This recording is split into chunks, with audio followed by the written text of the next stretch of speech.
Fala galera, iniciando mais um vídeo para vocês aí. Quem vos fala aqui é o Alexandre Moraes, do canal Escatologia Preterista Completa. Os que estão entrando no canal pela primeira vez, sejam bem-vindos, tá? É uma satisfação em recebê-los aqui. E aproveitem e se inscrevam, para que vocês possam ficar por dentro da Escatologia Preterista Completa, beleza? Estarei abordando aí, tá? Em mais um vídeo, o Apocalipse capítulo 5, tá? A gente vai analisar e vamos ver quem são aí, né?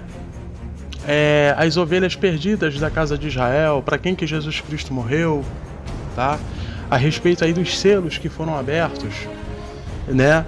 E vamos ver aí, analisar o Apocalipse capítulo 5, de acordo aí com todas as passagens ali que foram mencionadas por parte dos profetas, que vai fazer uma ligação, né, com relação aí ao Apocalipse, com as palavras de Jesus Cristo que foi dado ali, testificados ali a João, tá? Então vamos analisar, galera, beleza? Venha comigo nessa, né? Mais um estudo bacana aí dentro da visão escatológica preterista completa, a grande consumação do século que se deu ali no ano 70 com a destruição de Jerusalém.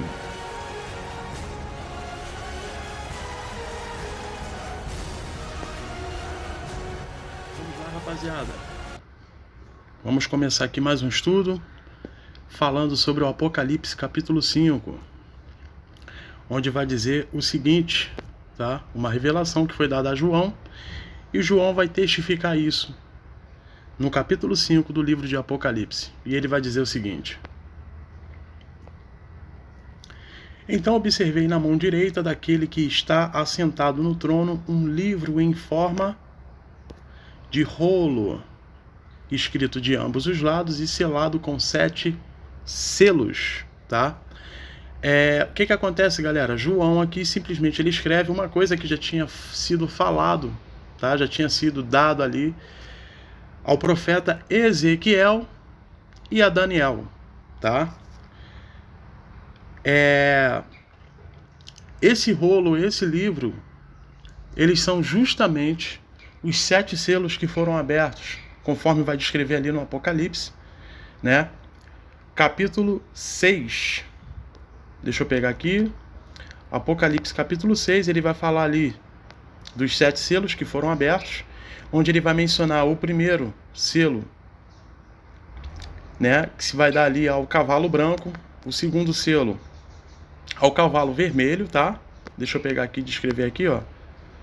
Ao cavalo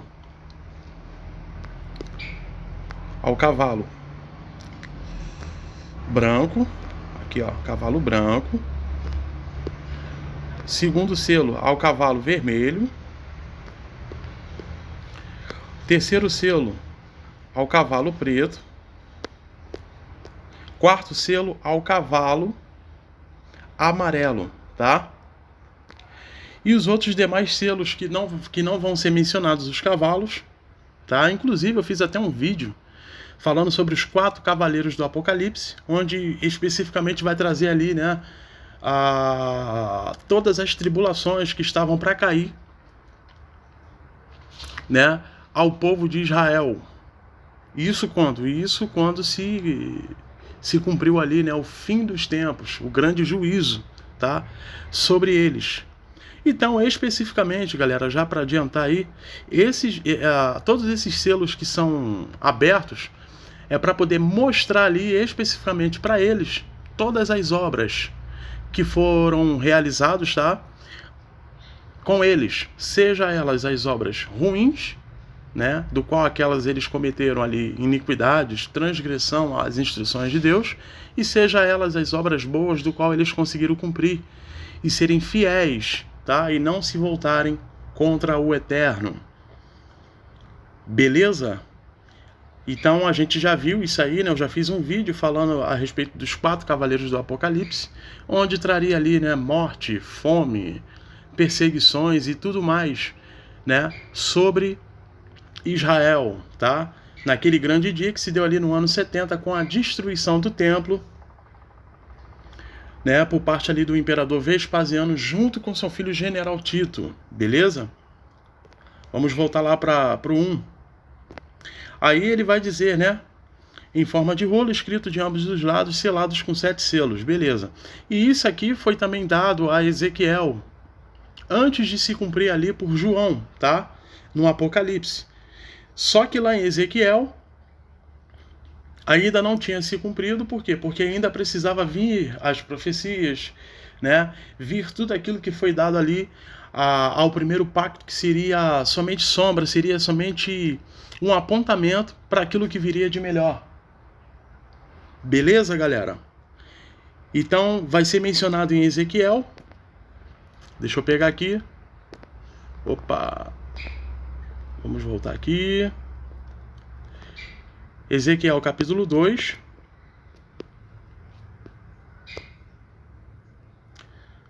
Do 8 ao 10. Deixa eu marcar logo esses 3. Onde ele vai dizer o seguinte: contudo, tu, ó filho do homem, Ezequiel, tá? Ouve o que te falo. Não sejas como esse povo insubmisso. Abre a tua boca e come o que eu te ofereço como alimento. Em seguida olhei e observei a mão de uma pessoa que se estendia na minha direção. E eis que ela trazia consigo um cenfer, o rolo de um livro escrito. Ponto. Então ele desenrolou o livro diante de mim, e em ambos os lados do rolo estavam registradas palavras de... Deixa eu pegar aqui, ó. Lamento, pranto e muitos ais. Tá? O que significaria isso, galera? Significaria tudo aquilo que seria revelado para eles, né? Desde o primeiro cavalo até o quarto, e mais o restante que estava para cair sobre todo esse povo. Inclusive, isso aqui faz o pareamento, né, com o sermão profético de Jesus Cristo, onde ele vai mencionar ali, tanto em Mateus 24, como Mateus capítulo 25, né, Marcos capítulo 13, Lucas capítulo 21, né, todos aqueles sermões proféticos que cairia ali aquela tribulação, a grande tribulação, todas aquelas figuras de linguagens que fariam, né, a representação de um grande aperto na terra, tá? E a gente vai conseguir analisar e entrar aí dentro do campo da ideia. Beleza, galera? Beleza, rapaziada? Agora a gente vai ver aqui um outro exemplo que vai estar em Daniel, que vai fazer a menção também do mesmo livro, tá? Que está no capítulo 12 de Daniel. Capítulo 12, especificamente aqui eu vou ler somente o 8 e o 9, para não ficar muito grande, valeu? Onde ele vai dizer o seguinte: eu ouvi claramente, mas não consegui compreender todo o significado da profecia. Por isso eu perguntei, né, indaguei. Abre aspas. Ó Senhor meu, mas qual será o resultado final de todos esses acontecimentos? E ele replicou, orientando-me, o seguinte, abre aspas, preste atenção. Segue o teu caminho, ó Daniel, porquanto, deixa eu puxar isso aqui para cima, porquanto estas palavras e sua significação estão lacradas e seladas até... Essa palavra até significa um tempo determinado, tá, galera? Os apropriados tempos do fim, né, que em outras linguagens a gente especifica ali como o fim dos tempos, ou o grande dia, ou o último dia, ou a consumação dos séculos, tudo tem o mesmo sentido, né? E isso só iria acontecer, rapaziada, somente na destruição do templo, que se deu ali ao ano 70, onde seria cumprido ali todas as coisas, tá? Conforme até mesmo o próprio Messias. Ele menciona lá em Lucas... Deixa eu pegar aqui. Em Lucas capítulo 21, a partir do versículo 20, ele vai dizer: quando virdes o exércitos fechando o cerco ao redor de toda Jerusalém, sabei que é chegado a hora da sua absoluta destruição, tá?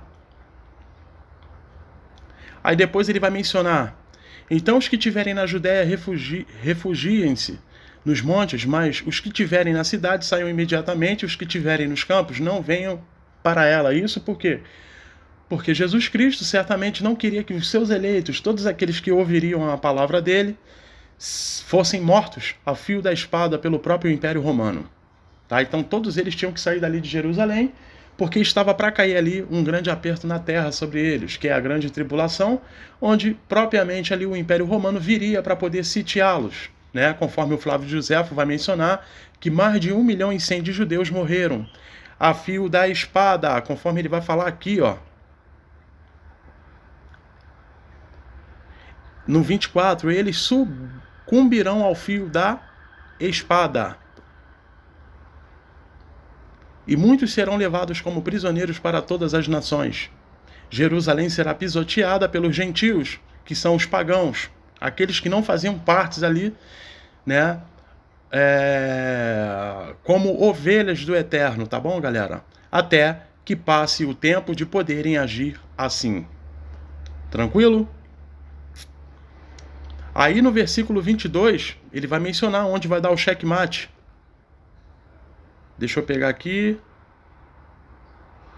Deixa eu ver onde que tá aqui. Beleza. Deixa eu marcar aqui. Olha aqui, ó. Porquanto estes o quê? Tudo que ele falara no seu sermão profético serão os dias de vingança. E por que esses dias seriam de vingança sobre eles? Justamente por eles terem matado os profetas, apedrejado aqueles que foram enviados e terem negado ali, né, as boas novas de Jesus Cristo, conforme eu já mencionei nos meus vídeos anteriores aí, falando a respeito da grande prostituta que foi Jerusalém. Então eles mataram os profetas e apedrejaram, né? E quem foram esses? Foram todos os líderes religiosos, né, todos os sacerdotes, aqueles que deveriam ser os verdadeiros pastores das ovelhas da casa de Israel, né, onde eles deveriam ali, né, abrir as portas do reino do céu e levar ali as instruções do Eterno para eles. E muito pelo contrário. Muito pelo contrário, eles tiravam as lãs, né, e inclusive ainda entregavam todas essas ovelhas para os lobos, conforme o próprio Jesus vai mencionar lá em João 10, do qual vai falar da bandidagem deles, do quanto eles se tornaram ladrões e daqueles que vieram antes do próprio Jesus Cristo. Correto?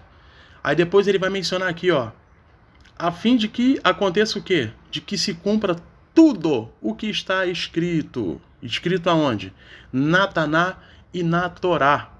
Na época de Jesus Cristo, enquanto ele falara isso para eles, Jesus aqui estava debaixo da lei de Moisés, ele ainda estava como um judeu, como um homem, né? E muitas coisas ainda não tinham se cumprido, tá? Então ali estava sendo vigorado ainda a antiga aliança, o antigo pacto, né? Do qual está descrita tanto na Torá como na Taná, tá? A gente tem mais uma menção também do apóstolo Paulo, de Atos dos Apóstolos, aliás, onde vai estar escrito também o seguinte, aqui no Atos dos Apóstolos, vamos analisar aqui. Vamos lá. Atos dos Apóstolos. Deixa eu pegar aqui. Atos dos Apóstolos, capítulo 17.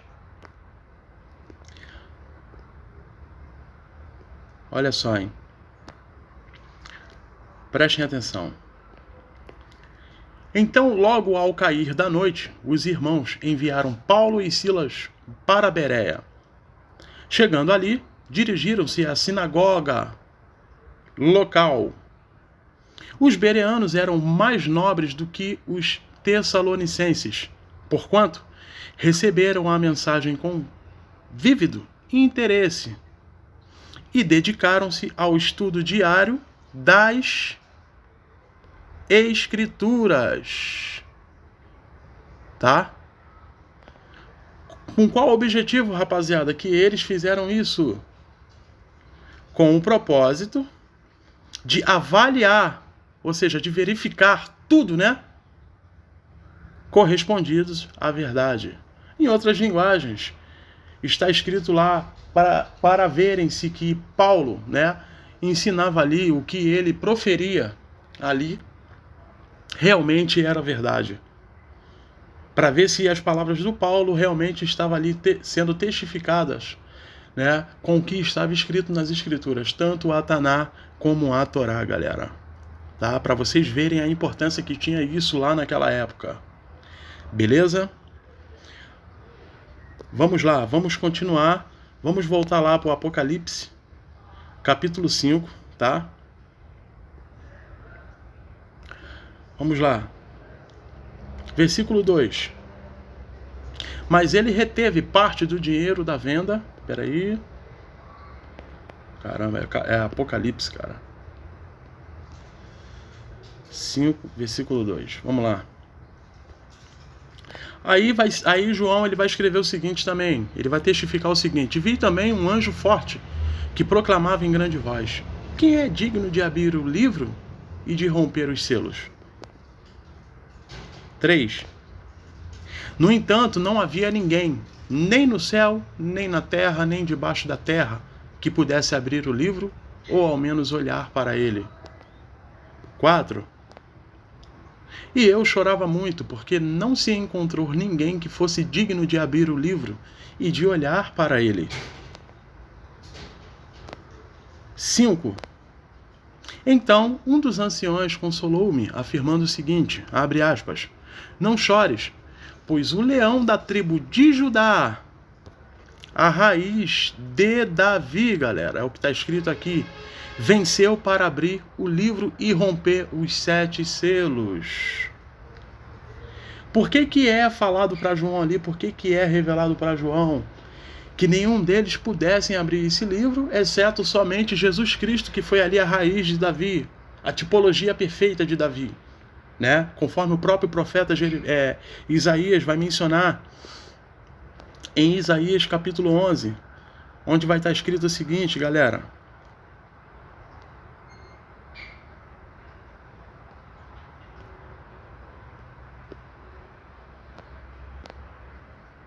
Eis que um ramo surgirá do tronco de Jessé, e das suas raízes um rebento brotará. O Espírito do Senhor repousará sobre ele, o Espírito que dá sabedoria e entendimento, o Espírito que traz conselho, poder e Espírito que proporciona o verdadeiro saber, o amor e o temor do Senhor. Aí temos uma outra referência também, em Apocalipse capítulo 22. Olha aqui, ó.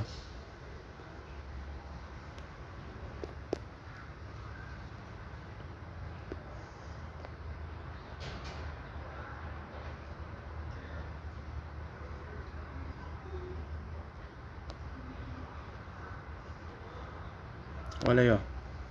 Eu, Jesus, enviei o meu anjo para vos entregar este testemunho em relação às igrejas.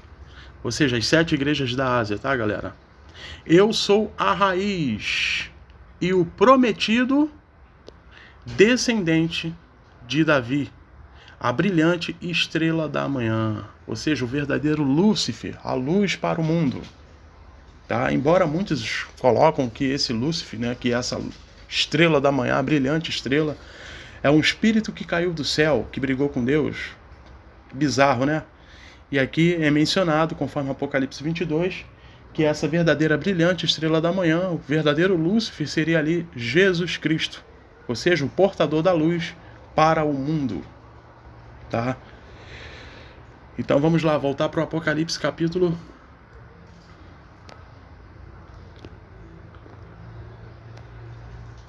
5.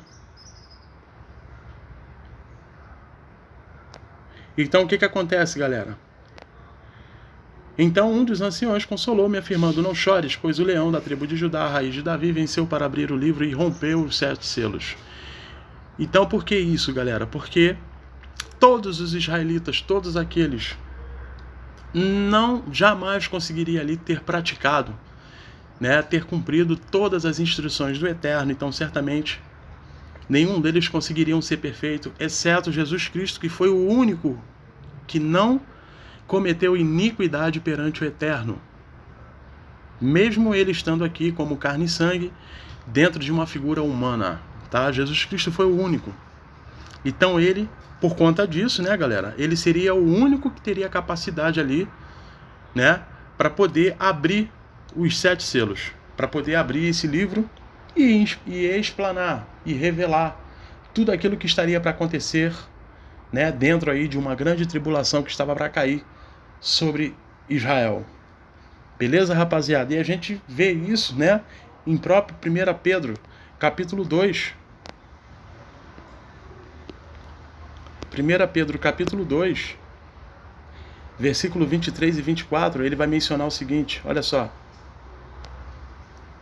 Quando o insultado não revidava, quando sofria, não fazia as ameaças, mas entregava-se, aquele que exerce plena justiça em seu juízo. Ele levou pessoalmente todos os nossos pecados em seu próprio corpo sobre o madeiro, sobre a cruz, né? A fim de que morrêssemos para os pecados, e são eles, tá, galera? E não nós aqui nos dias de hoje. E então pudéssemos viver para a justiça por intermédio das suas feridas, fosses curados.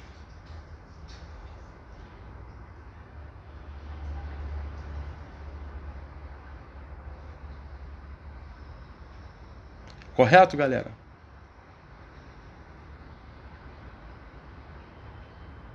Beleza, galera? Aí, olha só o versículo acima, o 22, ó. Olha o que vai mencionar aqui, ó, Pedro. Preste atenção.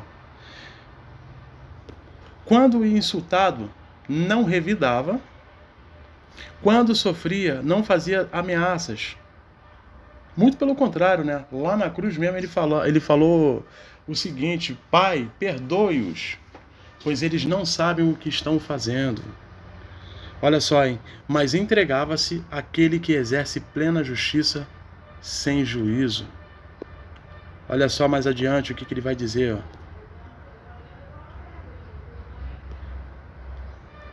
Olha aí, ó. Preste atenção. No 22, ele não cometeu pecado algum e nem qualquer engano foi encontrado em sua boca. Então, por isso, galera, por isso que ele foi o único capaz de abrir os 7 selos para as 7 igrejas da Ásia, que se faziam presente lá na mesma geração dele, tá? Naquele período lá de João. Correto, rapaziada? Vamos lá, vamos voltar para o Apocalipse capítulo 5. Olha só, hein? Eu parei no 5, né? Vamos lá, 6. Nisso aconteceu que reparei no meio do trono e dos 4 seres viventes e entre os anciões, em pé um cordeiro que parecia estar morto e tinha 7 chifres e 7 olhos, que são os 7 Espíritos de Deus enviados a toda a terra. Lembrando que terra aqui, galera, é mencionado, tá? O mundo habitado, o mundo que se fazia presente deles, conhecido deles. Vídeos anteriores aí eu mencionei isso, mostrei, né? Mostrei tanto no significado lá no hebraico, como no significado ali para o grego, né? O grego se dá um mundo oikomene, um mundo habitado, e no hebraico outra palavra, tá? Que eu não estou aqui me recordando, mas também que dá o significado ali, galera, de mundo conhecido deles. E terra, quando se fala terra ali, na antiga aliança, tanto na antiga aliança como na nova aliança, no novo pacto, se faz um mundo, é a referência de um mundo presente, de um mundo conhecido deles, do qual seria ali, né, a grande testificação da batalha do Armagedon, que estaria para cair ali sobre o povo de Israel, e que se cumpriu ali no ano 70. Temos uma menção falando sobre isso, né, no próprio Apocalipse, capítulo 1, onde o próprio João vai dizer o seguinte. Olha só o que vai falar aqui, ó. Preste atenção. E nos constituiu, ou seja, João ali se colocando como um deles, tá? Reinos e sacerdotes para servir a Deus. Isso aqui já era uma promessa desde Êxodo capítulo 19, versículo 5 e 6, tá?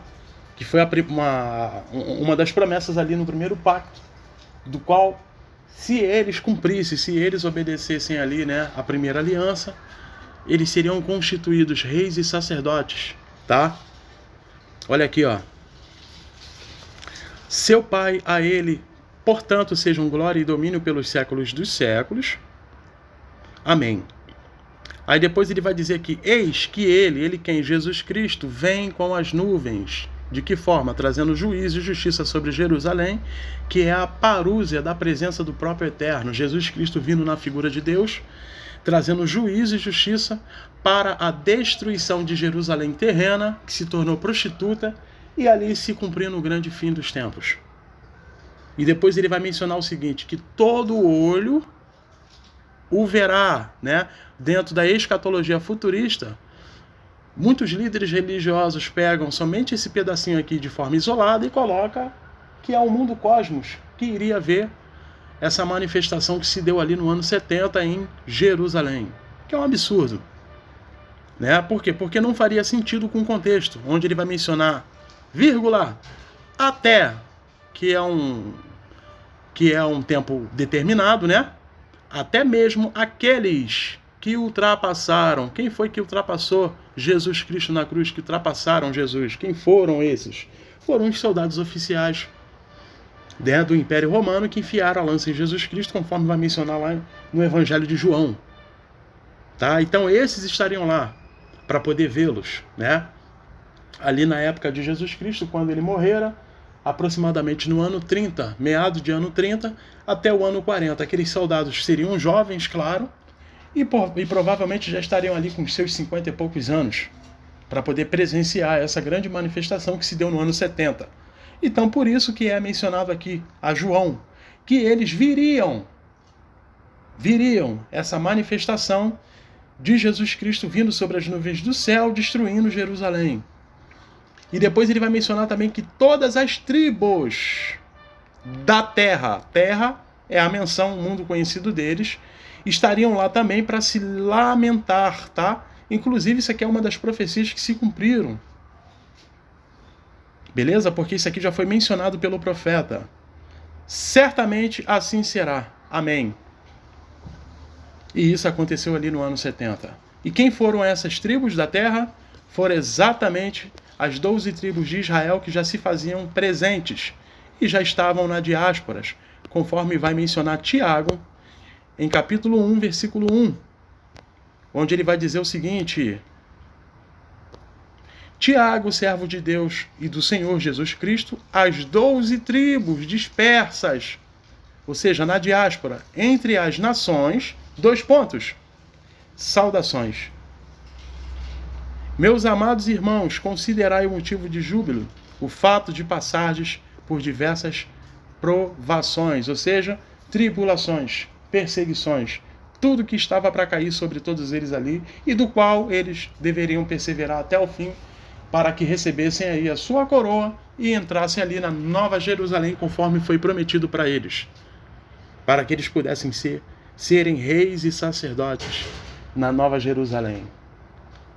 Então, para vocês verem, e querem colocar isso aqui para os dias de hoje, do qual não faz sentido nenhum, não tem lógica, porque hoje não existe tribo de coisa nenhuma. As tribos que são existentes aqui nos dias de hoje são tribos de índio. Que tribo é mencionada aqui nos dias de hoje? Quem? Então não faz sentido nenhum. Então quem seriam essas tribos que estariam lá para poder ver a grande manifestação de Jesus Cristo vindo sobre as nuvens do céu, que é trazer juízo e justiça, que é a parúzia, que estava para cair lá? As 12 tribos de Israel, que já estariam lá intactas, porque o tabernáculo de Davi, né, já teria sido restaurado, né, após aí a morte de Jesus Cristo na cruz, onde seria quebrado ali o muro da inimizade entre ambas as casas. Daqui a pouco a gente vai analisar isso com mais profundidade. Valeu, galera? Temos mais algumas passagens aí, galera, que são testificadas a respeito de Jesus Cristo ter sido ali da tribo de Judá, leão da tribo de Judá, tá? Vamos lá. Gênesis 49. Gênesis 49 vai fazer essa menção.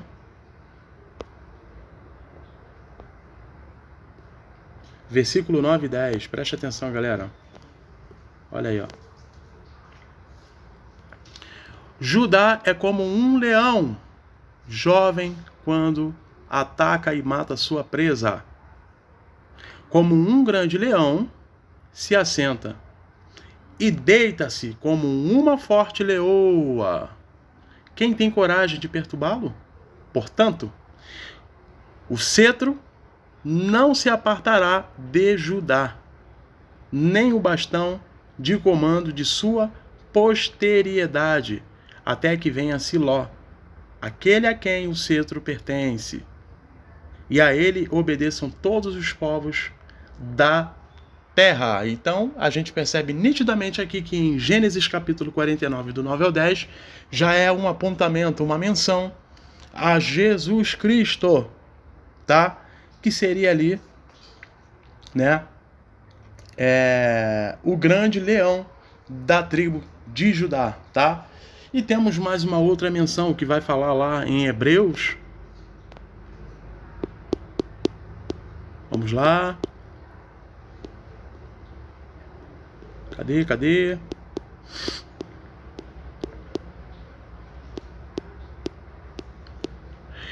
Em Hebreus capítulo 7, 14 ao 17, olha só, hein? 7, 14, 15, 16, 17. Opa! 14, 15, 16, 17. Vamos lá. Olha só.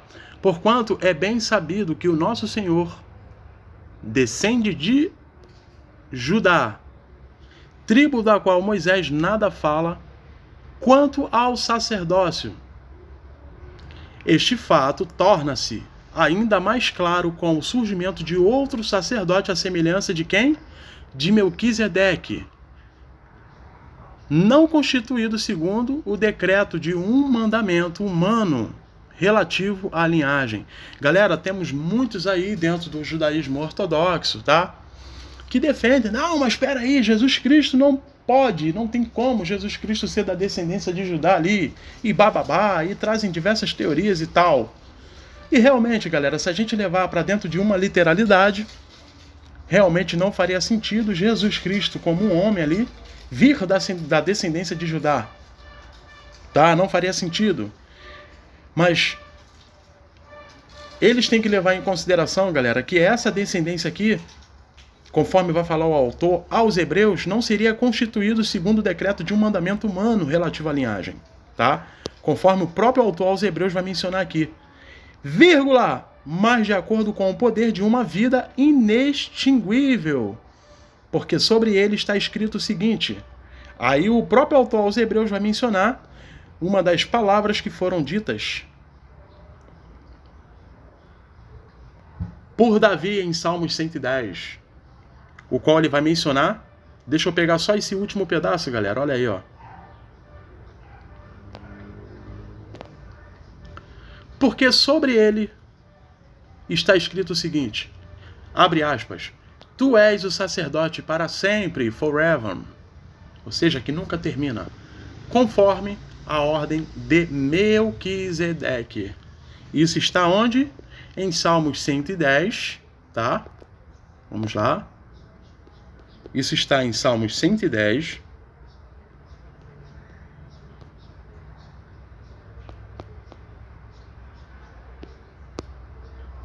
Olha aí, ó.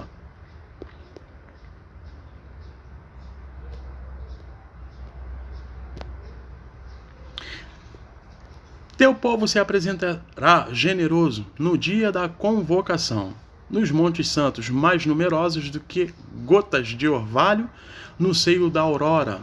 Tu terás teus exércitos de jovens santos. Ó Senhor, jurou e não se arrependerá, ou seja, um Deus que não voltaria atrás. Tu és sacerdotes para sempre, segundo a ordem de Melquisedeque. Tá? Isso aqui foi um dos apontamentos ali pelo rei Davi, que se cumpriu em Jesus Cristo. E por que isso? Porque Jesus Cristo, ele mesmo falara isso, tá? Lá para os líderes religiosos, que ele seria ali o rei e o sacerdote, né? E isso por quanto caísse ali, né, o templo de Jerusalém, que seria o templo físico, e seria instaurado ali o templo espiritual através do próprio corpo de Jesus Cristo. Então Jesus Cristo ele viria na figura da ordem de Melquisedeque como um corpo espiritual, como rei e sacerdote. Então por isso, galera, que não vai haver nenhuma menção de forma literal ali, Jesus Cristo sendo essa descendência de forma literal, porque essa descendência ela se deu de forma espiritual, tá? Ou seja, Jesus Cristo vindo como rei e sacerdote, sendo o corpo ali, o grande cabeça, o grande líder, o pastor de toda a igreja que seria espiritual, né? Onde seria constituída ali as 7 igrejas da Ásia, e toda a igreja se fizesse ali de forma espiritual, orgânica, e do qual Jesus Cristo seria a cabeça e a igreja orgânica o corpo dessa cabeça. Beleza, galera? Então nada seria de forma literal. Então por isso que não tem como querer trazer a descendência de Jesus Cristo a rei Davi de forma literal. Porque isso não se deu dentro de uma literalidade, sim, de forma espiritual, conforme vai falar o autor aos Beleza, Hebreus. Galera? Agora vamos voltar lá para o Apocalipse capítulo 5, tá? Vamos lá, eu acho que eu parei no 6, né? Foi isso. Vamos lá. Deixa eu ver se foi no 6. Isso, vamos lá, 7. Vamos ler logo 7 e 8, galera. Vamos lá, hein? Ele veio e pegou o livro da mão direita de quem estava assentado no trono. E assim que o recebeu, os 4 seres viventes e os 24 anciões prostaram-se diante do Cordeiro. Cada um deles tinha uma harpa e taças de ouro cheias de incenso, que são as orações dos santos. Continuando. 8. E assim que o recebeu, os 4 seres viventes e os 24 anciões prostaram-se diante do Cordeiro. Cada um deles tinha uma harpa e taças de ouro cheios de incenso, que são as orações dos santos. Isso aqui eu já li, né?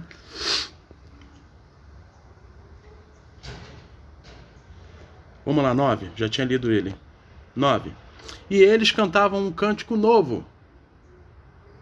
Tu és digno de tomar o livro e de abrir seus selos, porque foste morto, e com o teu sangue comprastes para Deus homens de toda a tribo, língua, povo e nações. Galera, essa parte aqui, tá?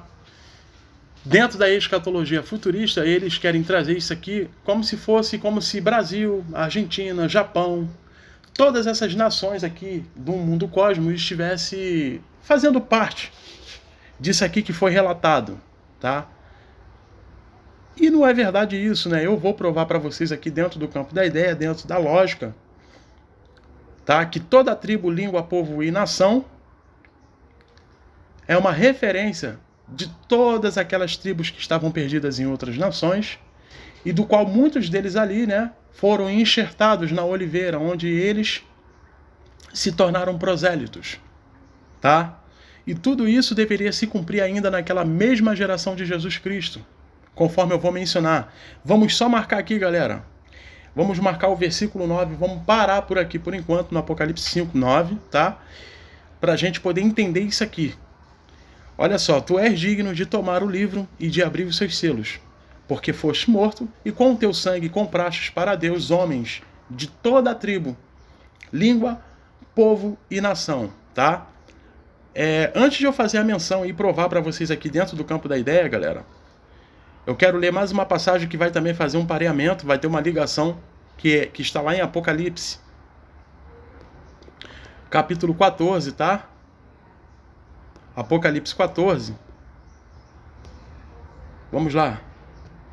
Então olhei e vi diante de mim o Cordeiro em pé sobre o monte Sião, e junto a ele 144.000 que ostentavam escritos em suas frontes o nome dele e de seu pai. Ouvi um som do céu, como o barulho de um temporal e o estrondo de um grande trovão. O som que ouvi era como de arpistas que tocavam suas harpas, tá? E toavam um cântico novo diante do trono e perante os 4 seres viventes dos anciões. E ninguém podia aprender o cântico, a não ser os 144.000 que haviam sido comprados da terra. Quem seriam esses 144.000, galera? Seriam exatamente ali as 12 tribos intactas de Israel, tá? 4. Estes são os que não se macularam com mulheres, Porque são virgens, são os que seguem o Cordeiro, onde quer que vá. Foram comprados dentre todos os seres humanos, ou seja, dentre toda a humanidade eles foram comprados. E foram os primeiros a serem oferecidos a Deus e ao Cordeiro. Mentira alguma foi encontrada em seus lábios e, portanto, são irrepreensíveis. A gente tem várias menções aí por parte dos apóstolos falando deles, né? Que eles, óbvio, né, ali dentro de uma maturidade espiritual, dentro de um crescimento, né, por parte das boas novas de Jesus Cristo, da propagação às 7 igrejas da Ásia, de tudo aquilo que foi ensinado para eles, eles chegariam, né, essa proporção, né, eles chegariam a esse nível, que foi o mesmo nível de Jesus Cristo, onde eles se tornariam perfeitos e parecidos com Jesus Cristo, obviamente, né? E depois ele vai falar, mais adiante, observei o outro anjo que voava pelo meio do céu e, portanto, nas mãos do Evangelho Eterno, para anunciar aos que habitam na terra, a toda nação, tribo, língua e povo. Pode ver aqui, ó, galera, que é a mesma menção lá do Apocalipse capítulo 5, tá? Então proclamou a voz grave, temei ao Deus e rendei-lhe glória, porquanto a hora do seu juízo chegou. Que juízo é esse? É o mesmo juízo que eu li ali por parte de Jesus Cristo lá em Lucas 21, né? Do grande acerto de contas. Adorai aquele que fez o céu, a terra, o mar e as fontes das águas. Aí depois ele vai mencionar aqui no versículo 8. O segundo anjo seguiu e proclamando, caiu a grande Babilônia. Quem é essa Babilônia? Jerusalém. Porque se tornou prostituta, que deu de beber a todas as nações do vinho da ira da sua prostituição. Tá? Eu já fiz aí um vídeo falando sobre, né, a grande prostituta do Apocalipse 17, tá? 9.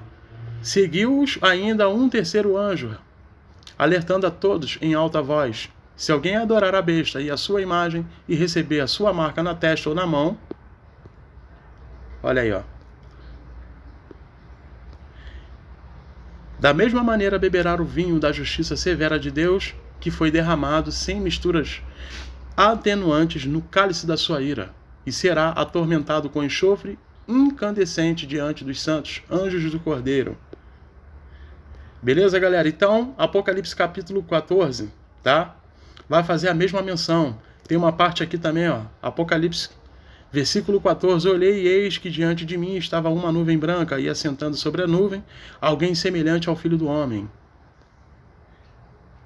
Ele estava com uma coroa de ouro na cabeça e uma foice afiada na mão, tá? Foi essa passagem aqui que eu fiz a referência, galera. Então o outro anjo saiu do santuário e clamava em alta voz ao que estava assentado sobre a nuvem. Agora, pois, toma a tua grande foice e faz a tua colheita, pois a safra da terra está madura e chegou a hora de cefá-la. E por que já tinha chegado a hora? Porque ali seria o grande dia do grande juízo e o grande julgamento que estaria para cair lá. Beleza, galera? Onde Jesus Cristo simplesmente iria ali fazer a separação do bode e das ovelhas. Ou seja, daqueles que foram predestinados à perdição e daqueles que foram predestinados à salvação, ou seja, todos os seus eleitos. Todos aqueles que entrariam pela porta da Nova Jerusalém. Beleza? Então, voltando lá para o Apocalipse capítulo 5. Paramos no versículo 9, não foi isso? E eles cantavam um cântico novo. Tu és digno de tomar o livro e de abrir os selos, porque foste morto e com teu sangue compraste para Deus homens de toda a tribo, língua, povo e nação. Beleza, galera? Agora vamos analisar aqui o seguinte. Quem seriam todas essas nações, todos esses povos que estariam lá, que iriam se encontrar lá? Vamos lá, hein? A primeira profecia que eu vou ler aqui vai ser a profecia de Amós, tá? Onde o Amós ele vai dizer o seguinte. Prestem atenção. Amós capítulo 9.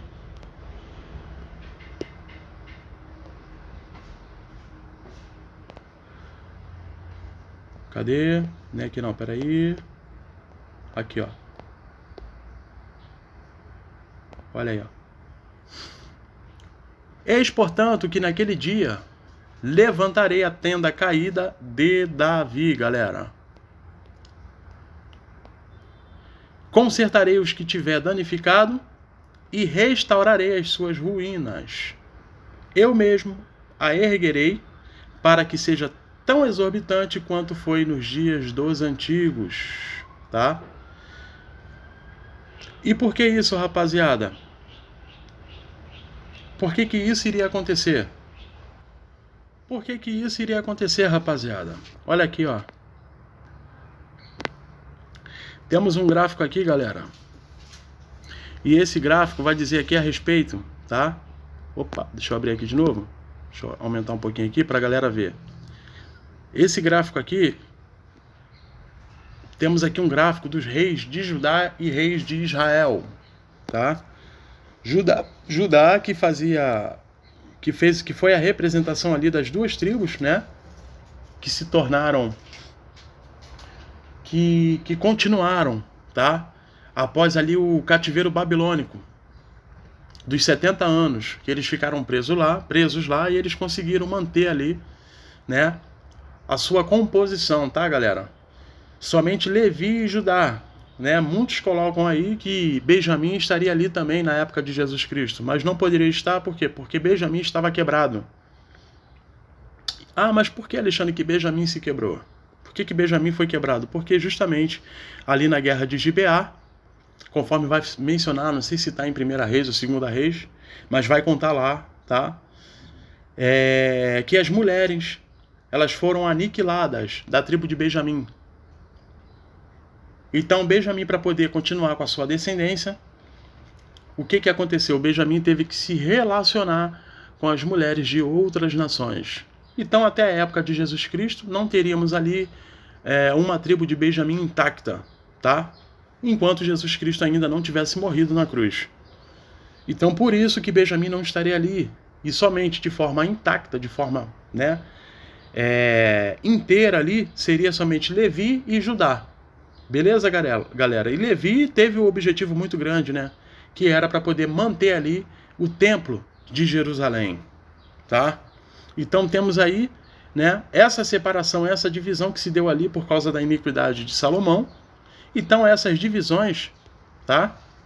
Do reino, ela aconteceu por conta disso, né? A tribo de Judá e as tribos de Israel. Judá, Levi, Judá e Israel, mais 10 tribos, tá? Judá com a sede ali em Jerusalém, que é denominada ali a tribo do sul, e Israel com a sede em Samaria. Beleza, galera? Aí tivemos ali Judá com o rei Roboão e Israel com o rei Jeroboão, tá?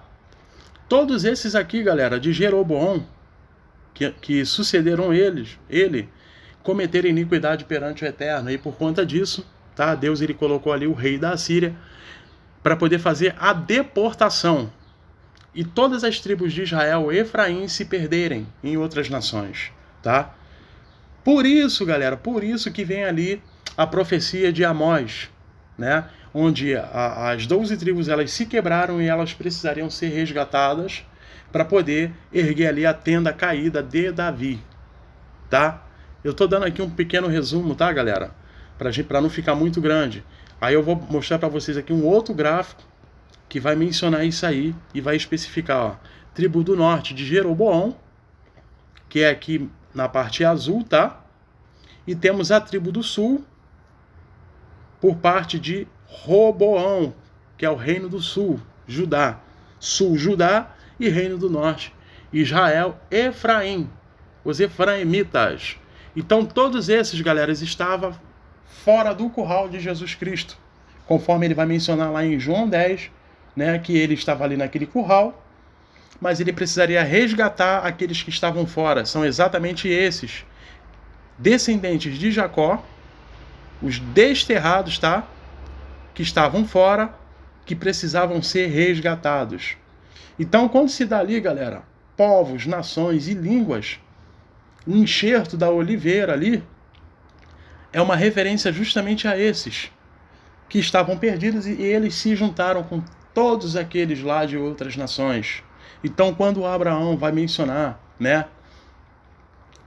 em uma das promessas que foi dado para ele, que muitas famílias da terra, que é a representação aí de um mundo conhecido deles, tá, seriam exatamente todos esses. De Jeroboão, toda essa descendência aqui, que iria ser resgatado por Jesus Cristo. E como que a gente vai conseguir analisar isso dentro do campo da ideia? Mostrei o gráfico aqui para vocês, agora vamos analisar dentro do campo da ideia, nas próprias palavras dos profetas. Vamos lá, hein? Vamos lá, galera. Nas próprias palavras dos profetas. Vamos lá, hein? Primeiro vamos analisar aqui o seguinte, tá? Olha só, hein? Vamos analisar aqui primeiro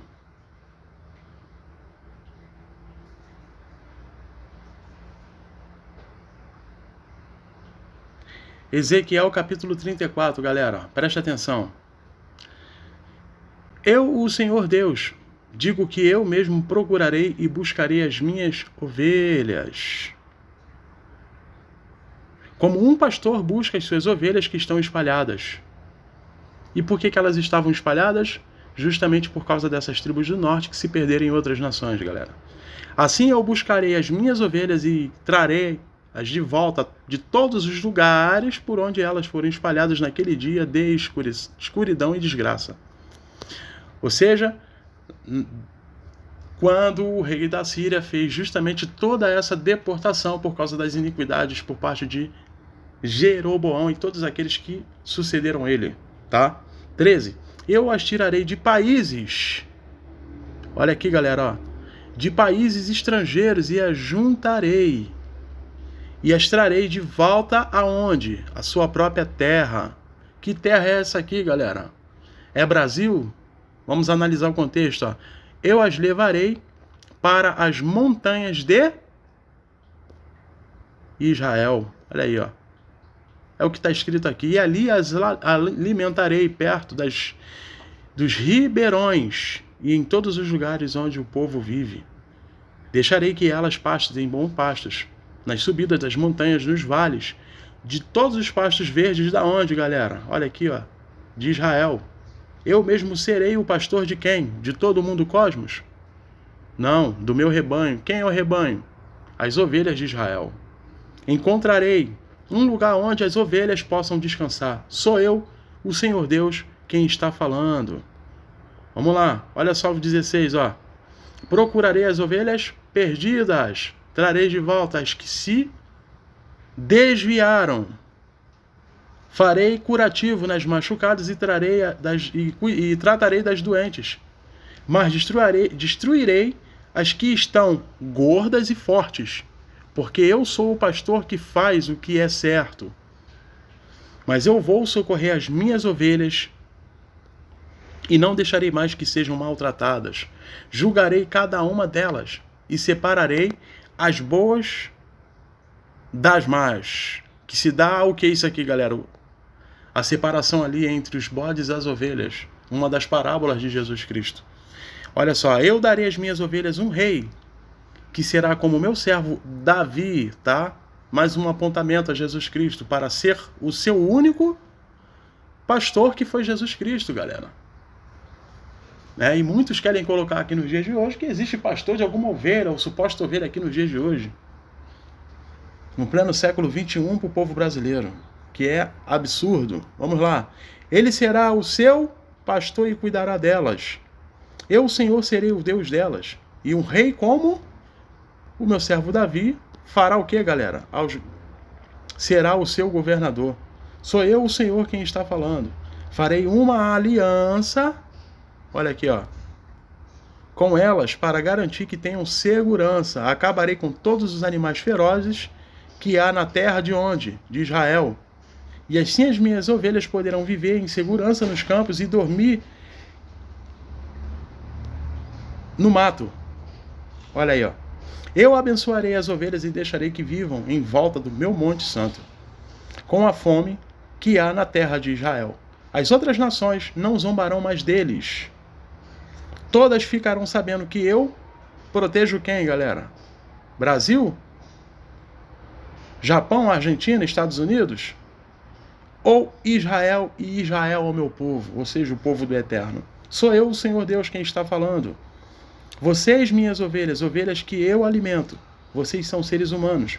Eu sou o seu Deus, diz o Senhor Deus. Isso, dos apontamentos, né, que foi dado ali a Ezequiel, é a mesma referência de João 10, onde o próprio Jesus Cristo vai mencionar e faz o mesmo pareamento. Ó. Eu sou o bom pastor. Assim como o Pai me conhece, eu conheço o Pai. Assim também conheço as minhas ovelhas e elas me conhecem. Estou pronto para quê, galera? Para morrer por um mundo cosmos? Ou pronto para morrer por elas? É o que está escrito aqui.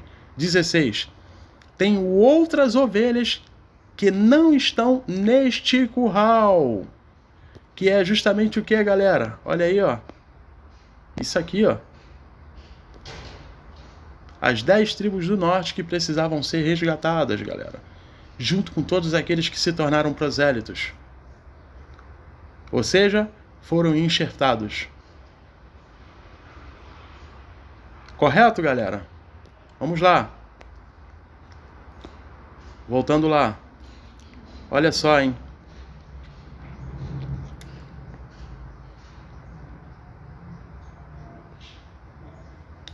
Olha aí, ó.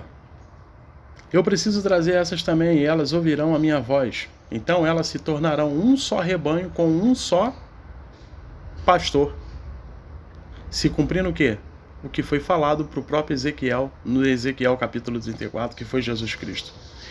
O Pai me ama porque eu dou a minha vida para recebê-la outra vez. Ou seja, para que elas fossem resgatadas de outras nações, que se faziam presente lá naquela geração deles, e que se cumpriria ali no Atos dos Apóstolos. Todos esses representantes. Voltando lá para Amós. Para Amós. Deixa eu botar aqui, para Amós capítulo 9. Vamos lá para Atos. Atos dos Apóstolos, capítulo 15. Vamos lá, Atos dos Apóstolos, capítulo 15, galera. Vamos lá. Isso aqui foi um dos concílios, tá? Ali em Jerusalém, por parte dos apóstolos. Beleza? E Tiago, né? O apóstolo Tiago, ele simplesmente vai mencionar e vai lembrar da profecia de Amós e das profecias por parte de outros profetas que também mencionaram a respeito de todas dessa descendência de Jacó, né, que são as 10 tribos do norte que estavam perdidas em outras nações e que seriam encontradas, que seriam ali juntadas à casa de Judá, onde se quebraria ali, galera, o muro da inimizade entre ambas as casas, conforme vai relatar Paulo em Efésios capítulo 2, versículo 14 e 15, onde vai estar claro ali, né, de que de dois povos, dos dois povos, ou ambos os povos, que é a referência às duas casas, se tornou ali apenas uma casa, erguendo o tabernáculo caído de Davi e trazendo de volta aí as 12 tribos de Israel, tá? E ele vai mencionar o seguinte, vamos lá. Então toda a assembleia ficou em silêncio, enquanto ouvia Barnabé e Paulo relatando todos os sinais miraculosos e prodígios que por meio deles Deus realizara entre os gentios. Lembrando que gentil aqui, galera, se denomina aqueles que não eram judeus, tá?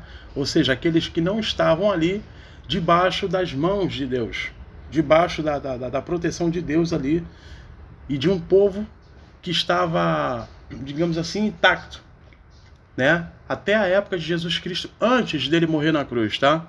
Ou seja, todos aqueles que estavam fora da casa de Judá eram considerados ali como gentios, como um povo que não fosse judeu, tá?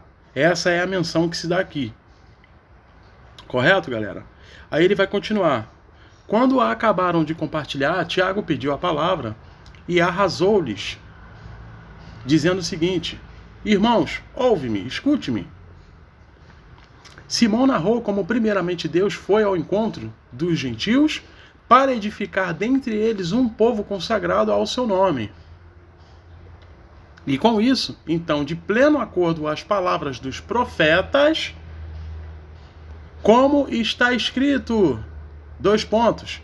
Aí Tiago, ele simplesmente vai mencionar e citar que palavra aqui, galera? Justamente a palavra de Amós, do qual eu acabara de ler aqui para vocês. Olha só, hein?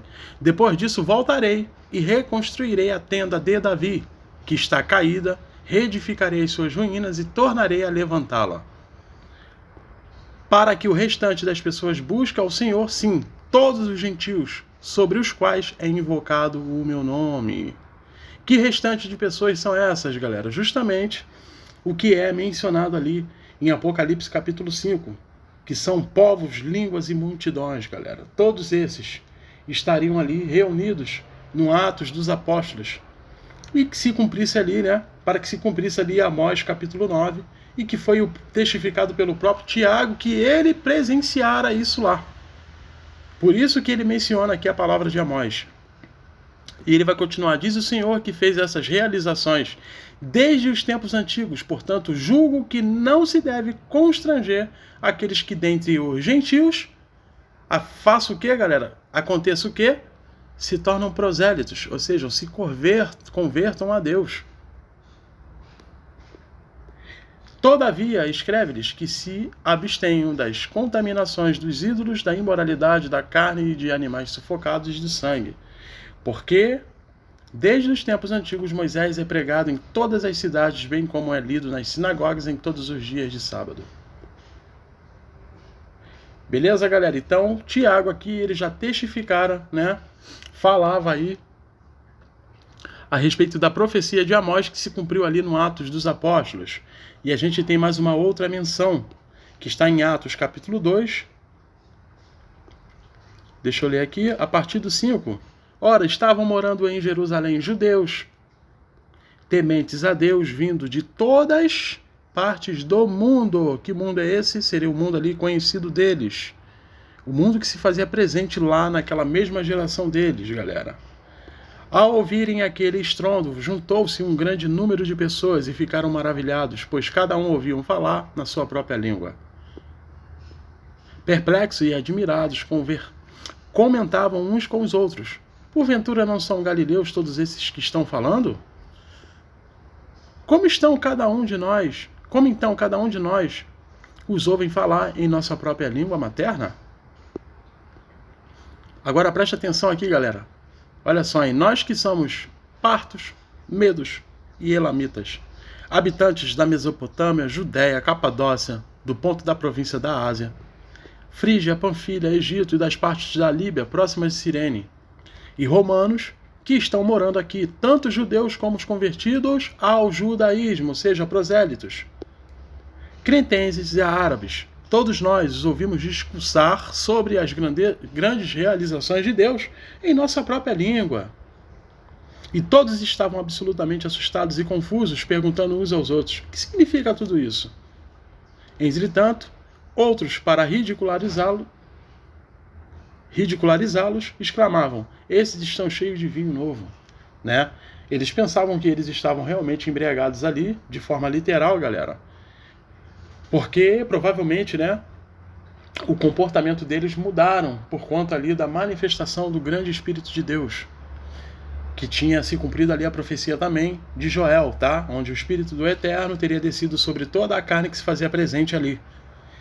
Então a gente percebe nitidamente aqui em Atos dos Apóstolos, capítulo 2, do 5 até o versículo 13, galera, que todos esses representantes de todas as nações já estariam ali em Jerusalém, se cumprindo aí a profecia de Amós, e se cumprindo povos, raças, línguas e nações que se fariam presentes lá, naquela mesma geração de Jesus Cristo.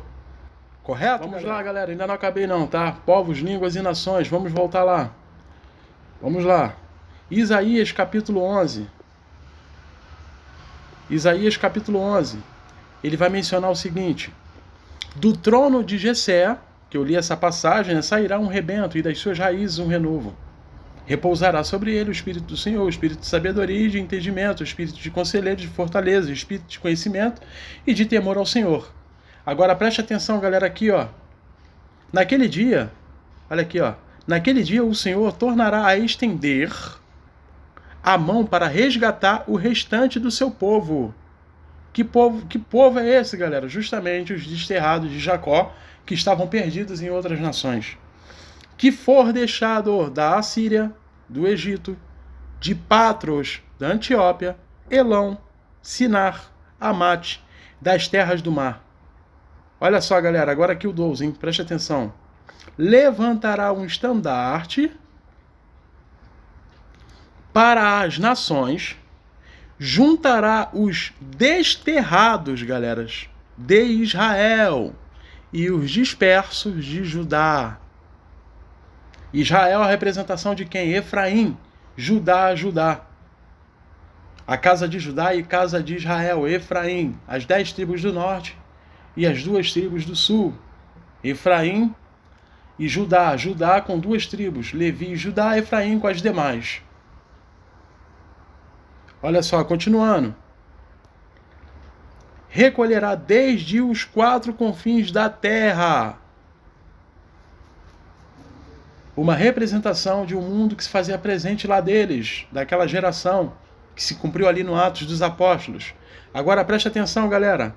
Um pareamento com Efésios capítulo 2, 14 e 15. Olha só, hein? Vai afastar a inveja de Efraim. Quem é Efraim, galera? Quem é Efraim aqui? Olha aqui, ó.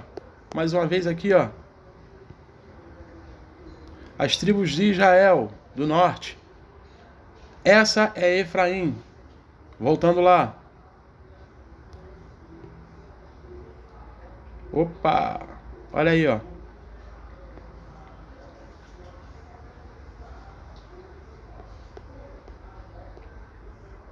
Olha aqui, galera. E os adversários de Judá serão eliminados. Ou seja, aqueles que tentavam entrar em guerra lá com Judá. Efraim, preste atenção, galera, não vai ter mais inveja de Judá. Por que Efraim tinha inveja de Judá? Porque Efraim era considerado ali como um povo gentílico, ou seja, o povo que não tinha ali a proteção de Deus, tá? Por isso que eles tinham inveja da casa de Judá. E Judá, justamente por ter tido ali a proteção de Deus, por Jesus Cristo ter vindo primeiro para eles, tá? O que eles faziam? Eles simplesmente oprimiam aqueles que eram de fora, aqueles que estavam fora de Judá, aqueles que eram considerados pagãos, estrangeiros, aqueles que não tinham a proteção de Deus. Então, por isso que eles oprimiam, tá? Por isso que ele vai falar aqui, e Judá não oprimirá Efraim. Correto, galera? Por que isso aconteceria?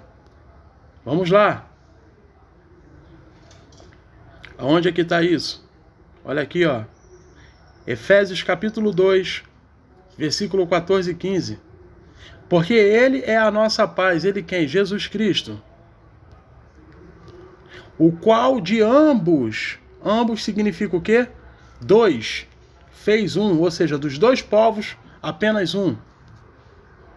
E tendo derribado, galera, a parede da separação, que estava no meio, a inimizade. Inimizade entre quem, galera? Olha o 15. Aboliu a sua carne, a lei dos mandamentos, na forma de ordenanças, para que olha aqui, ó, 2, ou seja, de ambos, 2 povos, criassem em si mesmo um novo homem, fazendo a paz. Entre quem? Entre Judá e entre Efraim, Israel. Por isso que Jeremias ele simplesmente vai falar o seguinte: dias virão, afirma o Senhor, quanto estabelecerei o quê? Uma nova aliança com quem? Com a casa de Israel e a casa de Judá, ou seja, Efraim e Judá. Não será como a aliança que firmei com os seus antepassados. Opa!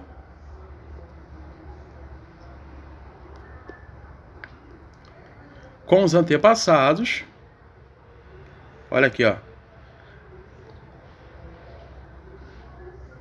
com os antepassados, estou aqui, ó, galera, com os antepassados, deixa eu marcar aqui de novo, quando os tomei pela mão para tirá-los do Egito, ou seja, não seria uma aliança como aquela que foi dada lá no Monte Sinai, pois eles não honraram o meu pacto, mesmo sendo eu o marido divino deles, ou seja, mesmo quando Deus se tornou marido, se foi despojado, né, para eles, tá?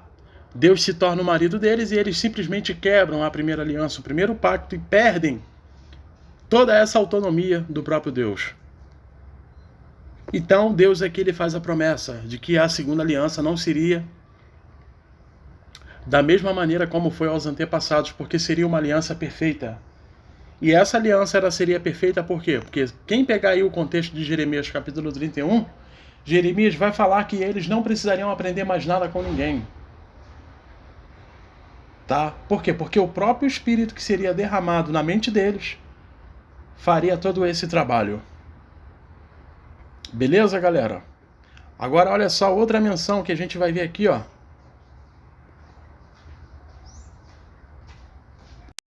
Beleza, galera? Mais uma referência aqui, Ezequiel capítulo 37. Ezequiel capítulo 37, a gente vai analisar aqui desde o versículo 16, para não ficar muito grande. Olha só. Tu, pois, ó filho do homem, toma um pedaço de madeira e escreve nele, para Judá e para os filhos de Israel, que é Efraim, galera, seus companheiros. Depois toma outro pedaço de madeira e escreve nele, para José, pedaço de madeira de Efraim, e para toda a casa de Israel, seus companheiros. Ajunta-os um ao outro, faz deles um só pedaço, para que se tornem apenas um em sua mão. Isso aqui é um apontamento, né? Justamente para Jesus Cristo que faria esse trabalho. Olha só, galera, ó, 37:19, ó. Tu lhes dirás, assim diz o Senhor, Deus, eis que tomarei o pedaço de madeira de José, que esteve na mão de Efraim e das tribos de Israel, suas companheiras, e juntarei aos pedaços de Judá, e farei deles um só pedaço, e se tornarão apenas um na minha mão. Olha aí, ó. Por que isso? Porque a barreira, o muro da inimizade, seria quebrado, galera. Então vocês podem perceber nitidamente aí que todas essas referências que eles querem trazer, os futuristas querem trazer para os dias de hoje, para nós aqui, não faz sentido nenhum, porque isso aqui era era apontado para eles, para todos aqueles que estavam desterrados em outras nações e que se juntariam ali no Atos dos Apóstolos, galera. Olha só, versículo 24, ó. O meu servo Davi reinará sobre eles. Todos eles terão um só pastor e andarão nos meus juízos, guardarão os meus estatutos e observarão. Habitarão na terra que dei ao meu servo Jacó, na qual os vossos pais habitaram. Habitarão nele, eles e os seus filhos e os filhos de seus filhos para sempre, forever. E Davi, meu servo, será o seu príncipe como, galera? Eternamente. Quem? Jesus Cristo. E por que seria eternamente? Por que seria para sempre? Porque estaria sendo vigorado ali a nova Jerusalém. Ou seja, um reino espiritual. Por isso que o próprio Jesus Cristo ele menciona, né? Para a mulher lá samaritana, os verdadeiros adoradores são aqueles que vão adorar o Pai em espírito e em verdade. Para os fariseus, líderes religiosos, vai falar lá que o reino de Deus não era uma coisa que se pudesse ver. Porque o que fosse físico, galera, o que fosse literal, ele acabaria. Então não faria sentido nenhum, né, ser para sempre. Uma coisa que iria se perpetuar. Então, não faria sentido isso. Olha só, Ezequiel 37:27. O meu tabernáculo estará com eles, e eu serei o seu Deus, e eles serão o meu povo.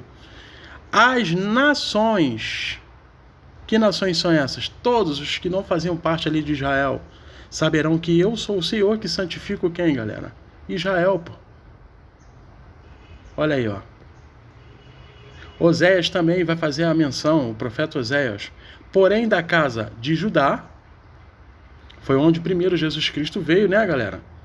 Me compadecerei e os salvarei pelo Senhor, seu Deus, pois não os salvarei pelo arco, nem pela espada, nem pela guerra e nem pelos cavalos. Por que isso? Porque o reino de Jesus Cristo não seria um reino literal, onde Jesus Cristo viria ali com espada, com soldados, na mesma figura de Davi, que foi físico e literal. Seria um reino espiritual. Então não seria guerra humana, literalmente falando. Todavia, o número dos filhos de Israel será como a areia do mar, galera. É o que está aqui. Que não se pode medir nem contar. E acontecerá que no lugar onde lhes dizia, vós não sois o meu povo, porque eles estavam perdidos, o tabernáculo estava quebrado, vos dirá o seguinte, vós sois filhos do Deus vivo. Os filhos da casa de Judá e os filhos da casa de Israel, que são os efraimitas, se congregarão, galera, e constituirão sobre si uma só cabeça, que foi quem? Jesus Cristo, o seu verdadeiro pastor. Subirão da terra, porque grande é o dia de Jezreel. Olha aí, ó. Temos mais uma outra referência, galera. Ezequiel capítulo 39, 25. Portanto, assim declara o Senhor eterno Deus. Agora trarei. Ele traria quem? Jacó do exílio e restaurarei o seu destino. Por quê? Porque iria fazer com que eles não fossem mais desterrados, galera. Eu me compadecerei de toda a casa de Israel e demonstrarei todo o zelo que dedico ao meu santo nome. Olha aí, ó. Agora preste atenção no versículo 29, ó. Não mais esconderei deles o meu rosto, pois derramarei o meu espírito sobre toda a casa de onde? De Israel, galera. E quando é que se cumpriu isso? No Atos dos Apóstolos, junto à profecia de Joel. Então tudo isso aqui foi para eles. Temos mais uma menção aqui, galera. Ó. Olha só o que vai falar Jeremias 3 a partir do 14. Ó. Preste atenção. Convertei-vos, ó filhos rebeldes, diz o Senhor, porque eu sou o vosso esposo, e vos tomarei, um de cada cidade, 2 de cada família, e vos levarei a Sião. Olha aí, ó. Dar-vos-eis pastores, segundo o meu coração, que vos apacentem com conhecimento e com inteligência. Sucederá que quando vos multiplicardes e vos tornardes fecundos na terra, galera, então diz o Senhor, nunca mais se exclamará. Ou seja, uma coisa que nunca mais iria acontecer. Olha só, preste atenção. A arca da aliança do Senhor, ela não lhes virá à mente. Por que isso, galera? Porque Jesus Cristo se encarregaria sobre todo esse trabalho. Jesus Cristo traria ali um novo sentido à lei que foi dada a Moisés. Então, para que eles iriam precisar de arca de aliança, alguma coisa física, se o reino passaria a ser espiritual? Não se lembrarão dela, nem dela sentirão falta, e não se fará outra, porque o próprio Jesus Cristo seria ali o cumprimento de tudo, galera. Olha só, 17. Preste atenção. Naquele tempo, chamarão Jerusalém de trono do seu coração maligno. Naqueles dias andará a casa de Judá com a casa de Israel, galera. Olha aí, ó. E por que isso? Porque a barreira da inimizade simplesmente iria se quebrar. E virão juntas da terra do norte para a terra que dei em herança aos vossos pais. Porque isso seria cumprido com a aliança, com o novo pacto que Jesus Cristo faria e destruindo ali a barreira da inimizade entre ambas as casas. Olha aí, ó. Aí a gente tem mais uma outra referência, galera. Mais uma outra referência que, inclusive, né, uma das passagens que muitos futuristas pegam isso aqui de forma isolada, mas não falam do seu contexto por uma questão de conveniência. Mas olha só a visão dentro da escatologia preterista. Olha só, hein? Porque não quero, irmãos... Deixa eu pegar aqui e botar aqui, ó. Apóstolo Paulo vai falar, porque não quero, irmãos, que ignoreis este mistério, para que não sejais presumidos em vós mesmos, que veio o endurecimento em parte a Israel. Por quê? Porque só estava intacta ali a casa de Judá, né? Então por isso que ele vai falar em parte. até que haja entrado a plenitude dos gentios. Que gentios são esses, galera? Conforme todo o contexto, tudo que eu estou apresentando aí, são aqueles que não faziam parte da casa de Judá, ou seja, os desterrados de Jacó, os que estavam perdidos em outras nações, e aquelas famílias que se juntaram a eles, que são denominados ali como prosélitos, ou seja, todos aqueles que foram enxertados e receberam ali, né, a autonomia de serem chamados filhos de Deus, depois de um novo pacto, uma nova aliança, do qual Jesus quebra o muro dessa inimizade. 26. E assim, toda Israel será salva, galera. Que toda Israel é essa? Justamente as 12 tribos intactas, como está escrito. Aí ele vai citar uma das palavras do profeta Isaías: virá de Sião um libertador, e ele apartará de Jacó as impiedades. Por que faria isso? Porque seria resgatado todas essas tribos, então se juntaria ali, né, as 12 tribos de Israel, e o tabernáculo de Davi seria erguido. Olha aí, ó. Esta é a minha aliança com eles. Eles quem? As ovelhas de Israel, galera. Quando eu tirar os seus pecados. Isaías fala isso, né, quando eu tirar os seus pecados, porque era um futuro, era uma coisa que estava para acontecer, e isso se cumpriu ali após a morte de Jesus Cristo na cruz, onde todos os pecados deles passariam a ser justificados por causa da lei do Espírito que foi colocado na mente deles.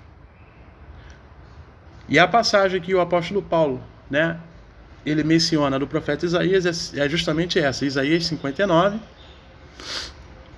versículo 1 e 2. Eis que a mão do Senhor não está encolhida, para que não possa salvar, e nem surdo que não possa para não dar ouvido, mas as vossas iniquidades... Não, nessa aqui não, pera aí, galera. Cadê?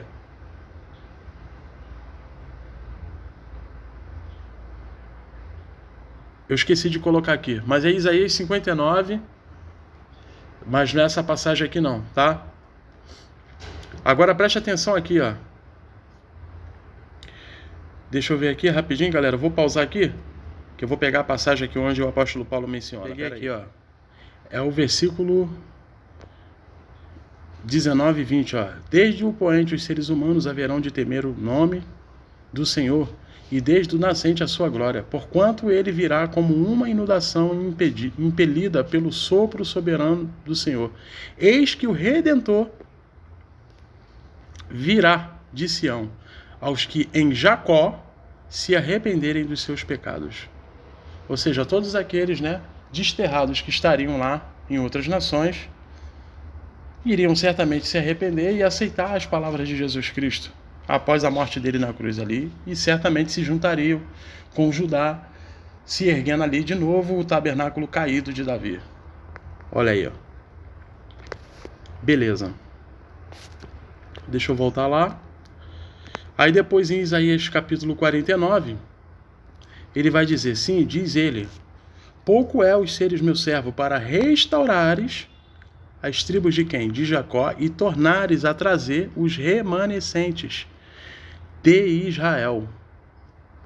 Quem seriam esses remanescentes? Justamente todos aqueles que estavam perdidos. E também de ti dei como luz para os gentios. Ou seja, aqueles que não seriam ali da casa de Judá, para serem a minha salvação até a extremidade da terra, conhecida deles, que se faziam presente lá naquela mesma geração de Jesus Cristo, do qual eles se reuniram ali do Atos dos Apóstolos. Beleza, galera? Isso aqui é algumas passagens, tá? E por que eu estou entrando aqui de forma detalhada? Porque vai ter muita gente que vai entrar aí para querer me refutar, tá? A respeito aí do Apocalipse, capítulo 5, né? Que é o que eu estou fazendo a menção aí. Onde eu parei no 9, não foi? 5, 9. Então, resumindo aí, galera. Quem seriam todos esses povos, línguas, povos e nações?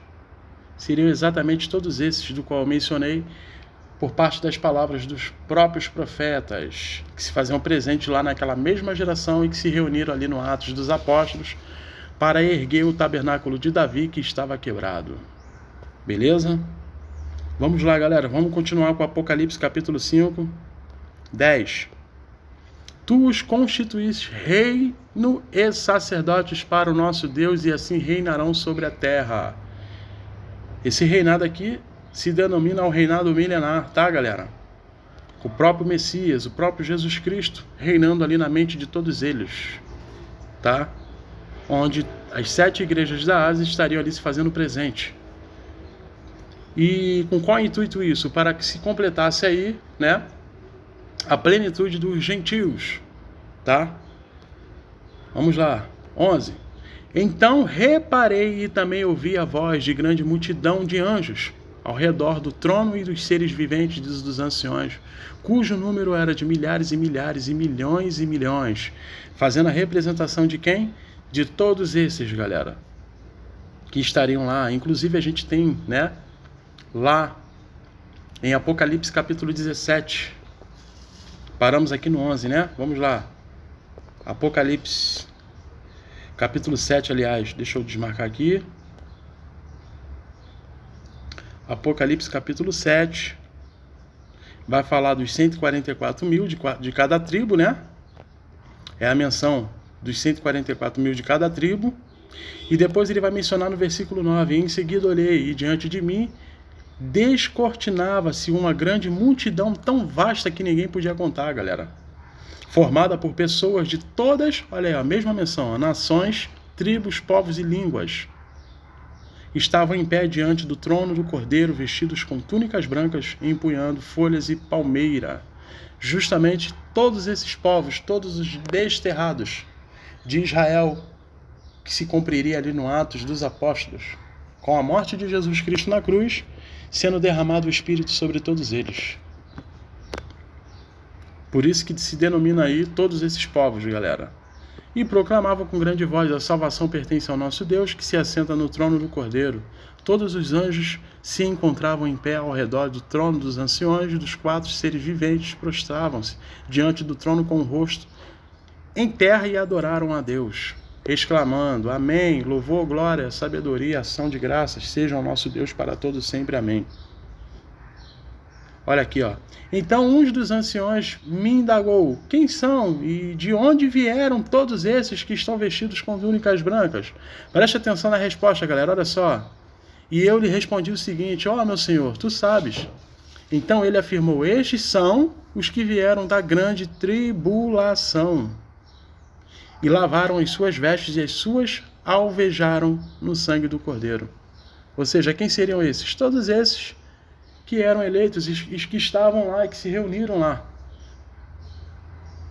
no Atos dos Apóstolos e após aí, né, a plenitude dos gentios, onde foram propagadas ali as 7 igrejas da Ásia. Então todos eles, meus manos, todas as tribos intactas, todos eles que estavam lá e que fizeram parte da grande tribulação que se deu ali no ano 70, tá?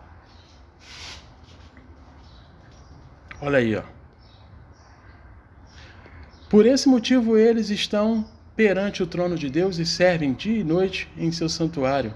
Aquele que está assentado no trono estenderá sobre eles o seu tabernáculo. Olha aí, ó. Nunca mais passarão fome, jamais terão sede. Não os aflijará o sol, nem tampouco qualquer mormaço. Por que isso? Porque eles já estariam ali na Nova Jerusalém, onde não passaria mais a existir morte, dor, pranto, nada disso aí. Olha aí, ó. Pois o Cordeiro que está no centro do trono será o seu pastor. Ele os conduzirá às fontes das águas da vida, e Deus lhe enxugará dos seus olhos toda a lágrima, conforme vai mencionar lá em Apocalipse capítulo 21. Olha aí, galera. Vamos voltar aqui para Apocalipse capítulo 5, né? Eu parei, foi... Cadê? Parei no versículo 12, né? Vamos lá.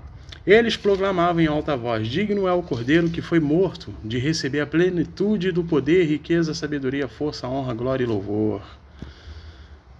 Aí no 13, em seguida, ouvi todas as criaturas existentes no céu, na terra, debaixo da terra e no mar, e tudo que neles há, que exclamavam: ao que está assentado no trono e ao Cordeiro seja o louvor, a honra, a glória e o domínio pelos séculos do século. Inclusive isso aqui é uma das letras, né, de uma das músicas que eu cantava muito aí, na época que eu fazia parte né, da igreja protestante. A música é até assim, ó. Ao que estar assentado no trono e ao Cordeiro seja o louvor, seja a honra, seja a glória, seja o domínio pelos séculos dos séculos. Aí o refrão é: poderoso Deus, poderoso Deus, minha alma anseia por ti. Caraca, olha. Aí eles tiraram disso aqui, né? 14. E os 4 seres viventes bradavam, amém, e os anciões igualmente prostravam-se e o adoraram, tá? Lembrando que os 4 seres viventes, tá? Conforme vai mencionar lá, se eu não me engano, acho que está lá na Taná, né? É a representação dos 4 animais, tá? Inclusive, um dos animais ali, uma das figuras importantes ali é o próprio leão, tá? E os 24 anciões é a representação aí das 12 tribos de Israel com relação aos 12 apóstolos, que fazendo a soma se dá ali os 4 anciões. Por isso também que a gente tem uma referência aqui, né? Em Mateus capítulo 24, capítulo 19. Olha só, em Mateus capítulo 19, versículo 27, se eu não me engano. Deixa eu ver se é isso mesmo. Não. Capítulo 19, cadê? Versículo 27. Deixa eu ver se é isso. Olha aí. Então Pedro manifestou-se dizendo: veja, nós deixamos tudo e te seguimos. E o que será, pois, de nós? Ele fala isso para Jesus Cristo. E Jesus vai falar para eles. Jesus responde o seguinte: com toda a certeza vos afirmo que vós quem? Os apóstolos, os que me seguistes, quando ocorrer o que, galera? A regeneração, ou seja, a consumação do grande século, onde se cumpriria tudo ali, ó, de todas as coisas. E o Filho do Homem se assentar no trono da sua glória, também vos assentareis em 12 tronos. Para quê, galera? Para julgar as 12 tribos de Israel. Isso é o que está escrito aqui. Em nenhum momento isso aqui é para nós, principalmente aqui no pleno século 21. E quem aqui de nós teríamos essa capacidade? Então é óbvio que isso aqui foi para eles. E por que eles também receberiam esse poder de fazer o julgamento? Porque eles seriam ali uma das 2 testemunhas do capítulo 11 de Apocalipse, onde a primeira foi a palavra de Jesus Cristo, porque fez o julgamento, né, de Israel, conforme vai mencionar aqui em João. Cadê? Em João 12, né? Acho que é 48, vamos lá. Aquele que me rejeita e não acolhe as minhas palavras tem quem o julgue. A palavra que eu proclamei, ou seja, que foi proferida por próprio Jesus, né? Essa o julgará onde? No último dia, ou seja, no fim dos tempos, que se deu ali no ano 70. Aí. Então essa foi a primeira testemunha, tá? E a segunda testemunha, conforme vai falar em Atos, capítulo 1 dos Apóstolos, versículo 8. Olha aí, ó. Contudo, recebereis poder quando o Espírito Santo descer, ou seja, se cumprir a profecia de Joel, sobre vós, e sereis minhas testemunhas, tanto em Jerusalém, como em toda a Judéia e Samaria, e até os confins da terra, mundo conhecido deles. Então, os apóstolos, os discípulos, eles seriam ali a segunda testemunha. Correto, galera? Por isso que Jesus Cristo fala que eles receberiam o poder de julgar as 12 tribos de Israel, porque iriam ali testemunhar as próprias palavras que tinha poder para fazer esse julgamento. Tá? É isso aí, galera. Finalizando aí mais um estudo Apocalipse capítulo 5. Valeu, galera? Dentro da visão escatologia preterista completa, tá? Aqueles que estão entrando aí pela primeira vez no canal, seja bem-vindo, uma satisfação muito grande. E aproveita, se inscrevam no canal, galera, tá? Até o próximo vídeo, um grande abraço a todos vocês, fui!